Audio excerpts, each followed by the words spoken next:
समर्थ रामदास स्वामींची क्षात्रवृत्ती दर्शवणारी कथा। महाराष्ट्रात अत्याचारी मोघ अधिकाऱ्यांनी थैमान घालून धर्माचरण करणाऱ्या हिंदूंना त्रास देणे। श्री समर्थ रामदास स्वामींचे शिष्य प्रचारकार्यासाठी सर्वत्र संचार करत होते। श्री शिवरायांचा नुकताच उदय होऊ लागला होता। महाराष्ट्रात जागोजागी अत्याचारी मोघ अधिकारी थैमान घालत होते। सातारा भाग विजापूरच्या आदिलशहाच्या कह्यात होता। त्याचा एक मोघ ठाणेदार संगम माहुलीला राहत होता। हा ठाणेदार फार अत्याचारी होता। तो हिंदूंना फारच त्रास देत असे। तो नेहमी गरीब ब्राह्मण, गोसावी, बैरागी, संन्यासी यांना फार पीडा देत असे। त्याने ब्राह्मणांची स्नान, संध्या, होमहवन, यज्ञयाग बंद पाडले। पुराणे आणि कीर्तने बंद पाडली। मोघ ठाणेदाराने प्रवचन करणाऱ्या श्रीसमर्थ शिष्य उद्धवस्वामी आणि त्यांच्या समवेतचे लोक यांना मारझोड करून अन्यायाने अंधार कोठडीत टाकणे। त्याचवेळी श्री समर्थ शिष्य उद्धवस्वामी यांचा मुक्काम माहुलीस पडला। त्यांनी तेथे समवेतच्या मंडळीसह स्नान, संध्या, पूजार्चा चालू केली। कृष्णामाईच्या घाटावर प्रवचन चालू केले। ठाणेदाराला याची वर्दी मिळताच त्याने उद्धव गोसावींना पकडले, मारझोड केली आणि त्यांना त्यांच्या समवेतच्या 4 लोकांसह अंधार कोठडीत टाकले। सर्व लोक घाबरून सैरावरा पळून गेले। समर्थांचा एक शिष्य मात्र संधी साधून पळाला। शिष्यावरील अन्यायाच्या वृत्ताने रागाने लालबुंद होऊन समर्थ रामदास स्वामींनी अत्याचारी ठाणेदाराला सर्वांसमक्ष अर्धमेला होईपर्यंत चोपून काढणे। त्यावेळी श्री समर्थ चाफळला होते। शिष्य धावत पळत दुसऱ्या दिवशी सकाळी चाफळला आला।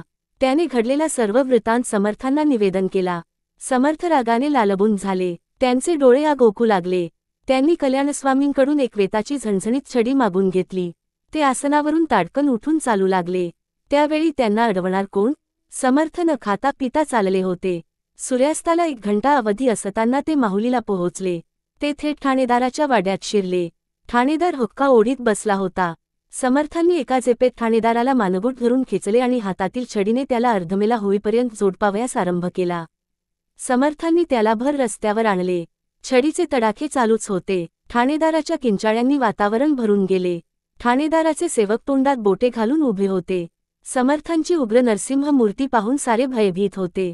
ठाणेदाराला सोडवायचे सामर्थ्य कुणातही नव्हते।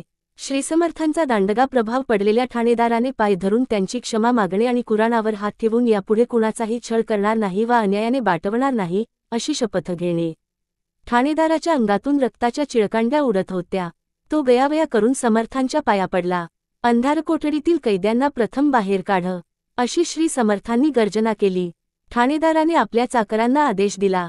अंधार कोठडी उघडण्यात आली। उद्धवस्वामी आणि समवेतच्या मंडळींनी येऊन समर्थांच्या पायावर लोटांगण घातले। ठाणेदारावर श्रीसमर्थांचा दांडगा प्रभाव पडला। त्याने समर्थांचे पाय धरून क्षमा मागितली। येथून पुढे कुणाचा छळ करणार नाही, भजन कीर्तन पुराण बंद पाडणार नाही आणि कुणालाही अन्यायाने बाटवणार नाही अशी त्याने कुराणावर हात ठेवून शपथ घेतली।